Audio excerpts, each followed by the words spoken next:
Aujourd'hui, on va parler des 10 étapes pour ne plus avoir de douleur à vos épaules. J'ai un petit tableau ici. Puis, le problème avec les douleurs d'épaule, souvent, la façon traditionnelle du rehab qu'on irait voir au physio, souvent, c'est qu'ils vont juste faire, hey, on va faire des étirements et des renforcements. Mais souvent, c'est pas assez. Ça finit que ça revient toujours à long terme. Donc, avec ces 10 étapes qu'on va voir aujourd'hui, ça va être vraiment pour régler votre problème à long terme. Okay? Puis, dans les prochaines vidéos, je vais vraiment aller plus en chaque section par section, plus descriptif. Okay? Là, je vais juste dire un aperçu un peu, c'est quoi les 10 étapes. Donc, on s'est divisé en 3 sections. L'enlignement, le tissu musculaire et l'activation musculaire. Okay? Donc, l'enlignement. La première, c'est la technique. Donc, comment tu utilises ta technique, que ce soit dans ton sport ou dans ton, à ta job, à ton travail. Est-ce que tu squattes comme du monde? C'est quoi? Est-ce que ta technique est bonne? T'sais? Quand tu lances au basketball ou au baseball, que ce soit, est-ce que ta technique est bonne? Donc, ça, c'est la première étape. Okay? La deuxième étape, c'est la respiration. La respiration, c'est comment tu respires bien. Souvent, c'est quelque chose qu'on passe à travers. Ok, c'est pas grave la respiration. C'est très très important. Okay? Juste savoir comment bien respirer puis avoir une bonne posture quand tu respires, ça va vraiment aider pour tes problèmes d'épaule à long terme puis ta posture en général. Et le troisième, comme j'ai dit, la posture. Okay? La posture, c'est ton alignement, comment tu es quand tu travailles. Okay? Si tes épaules sont vers l'avant, ça va créer un problème à long terme.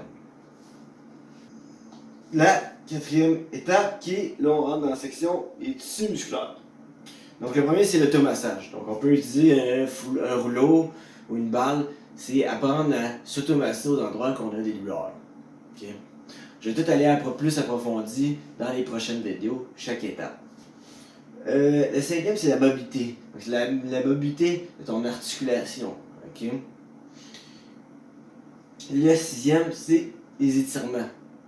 Okay? Je pense que tout le monde sait c'est quoi, mais il faut savoir quel utiliser pour certains cas. Okay?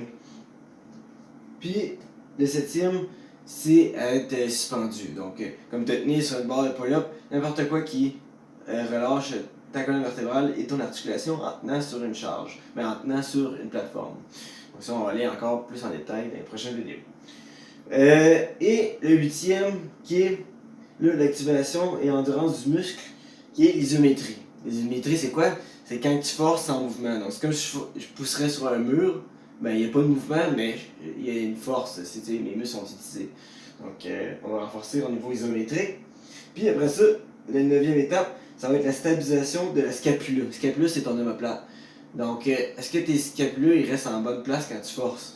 Okay? Parce que souvent, qu'est-ce qui arrive, c'est que ton scapula va aller vers l'avant si tu as une mauvaise posture. Donc ça, c'est important que ta scapula soit tout le temps stabilisée quand tu forces, surtout les épaules.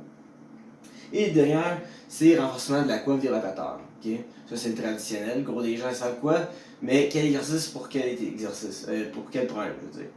Donc, si tu as une tendinite longue portion du biceps et l'autre individu a une tendinite au supraépineux, ce ne sera pas les mêmes exercices. Okay? Donc là, ça conclut les 10 étapes pour avoir une épaule sans douleur. Merci, puis si vous avez des questions, juste à communiquer sur jrsmassothérapie.com.